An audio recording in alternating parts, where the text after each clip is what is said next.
Hey guys, welcome back. In this video, we're gonna take a look at how to remove ads on Instagram.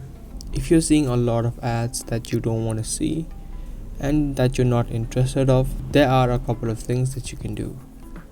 So the first thing that you can do is if you see a ad which says sponsored right here, you can simply tap on the three dots on the top right of the ad and then tap on hide ad and then choose any option that you want. Now after that is done, a particular ad will be removed. As you can see, it removed mine. You can do this to a particular ad. Even if you do this, other ads will still show up. Now the other way that you can fix this is you can tap on the Instagram on the top left of the screen and then tap on following.